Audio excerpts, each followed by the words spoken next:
Assalamualaikum warahmatullahi wabarakatuh. Tentang mujizat.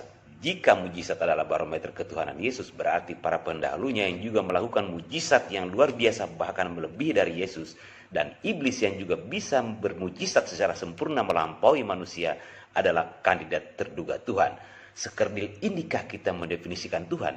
Padahal mujizat adalah perkara di luar kebiasaan yang dilakukan oleh Allah Subhanahu wa taala melalui para nabinya untuk membuktikan kebenaran kenabian serta keabsahan risalah yang mereka beritakan kepada umatnya.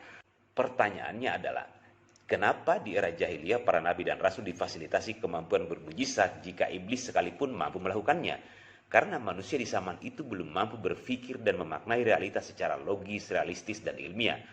Untuk itu, para nabi di zaman jahiliyah difasilitasi mujizat oleh Allah Subhanahu wa taala seperti Musa mampu membelah laut, beradu sakti dengan penyihir Firaun, Elia, Eliasa, Petrus, dan Isa Al-Masih yang mampu menghidupkan orang mati setelah berdoa terlebih dahulu kepada Tuhannya, dan dia juga dilahirkan tanpa ayah lahiriah, meski tidak lebih hebat dari Adam, apalagi Melkisedek yang tidak berawal dan tidak berakhir.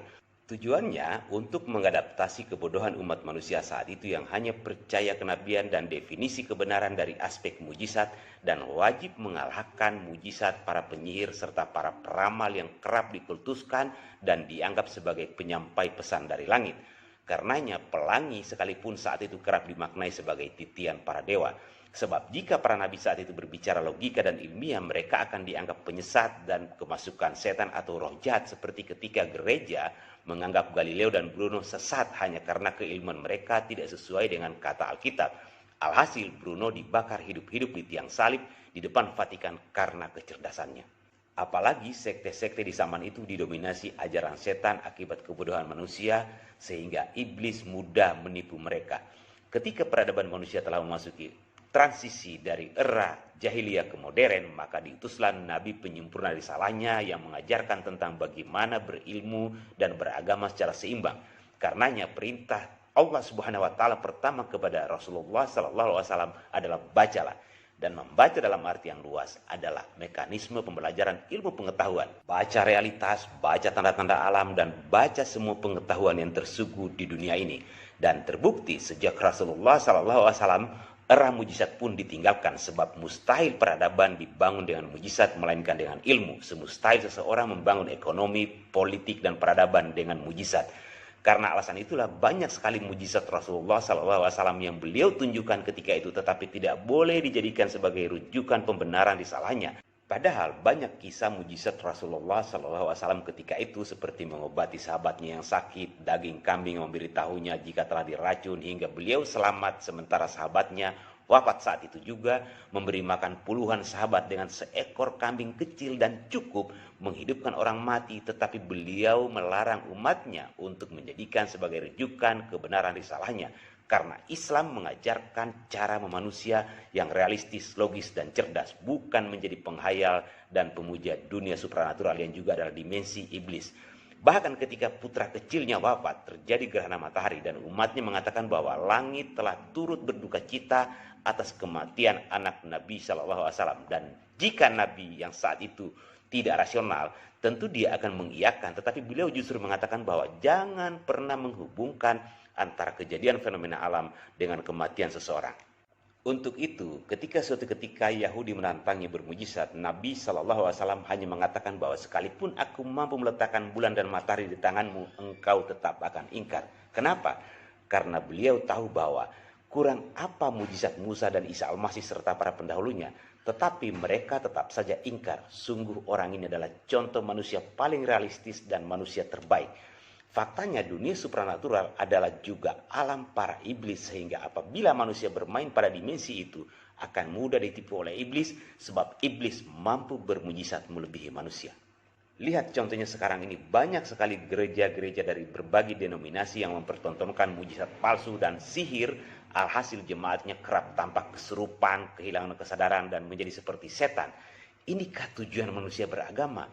Padahal agama itu untuk memanusiakan manusia menjadi realistis, layaknya manusia yang berakal.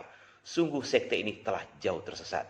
Karena alasan itulah Yesus mengatakan bahwa salah satu ciri utama nabi palsu adalah kemampuannya bermujizat.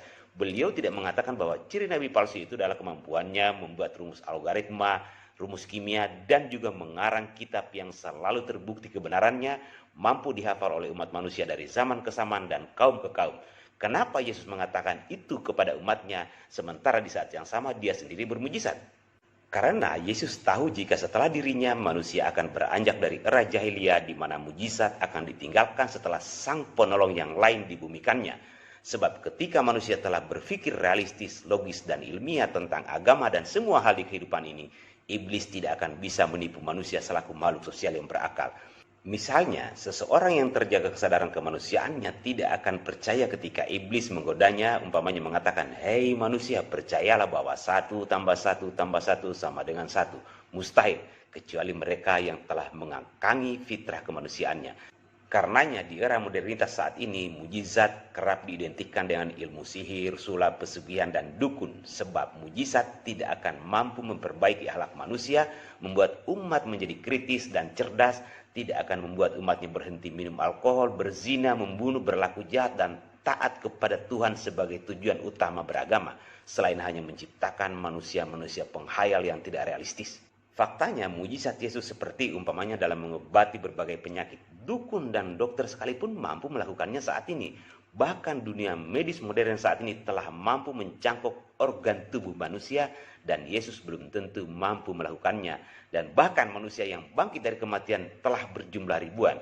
Dan satu-satunya mujizat yang hingga saat ini masih membuat dunia ilmu pengetahuan tercengang adalah Al-Quran.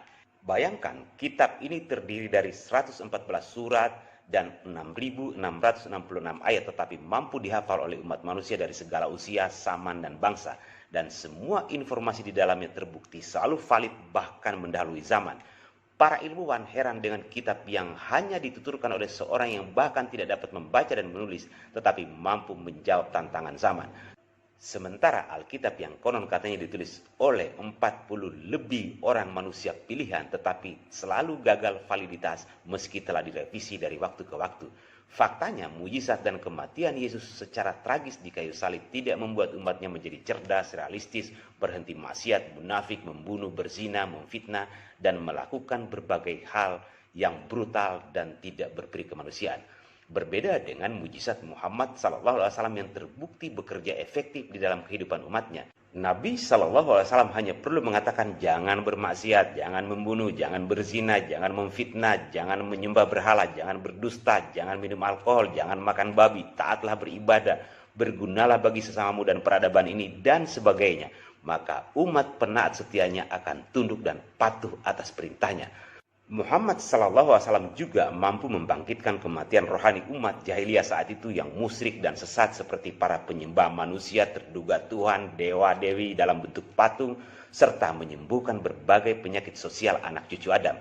Sebab substansi membangkitkan orang mati dan menyembuhkan penyakit bermakna spiritual, bukan hanya tentang penyembuhan lahiriah semata.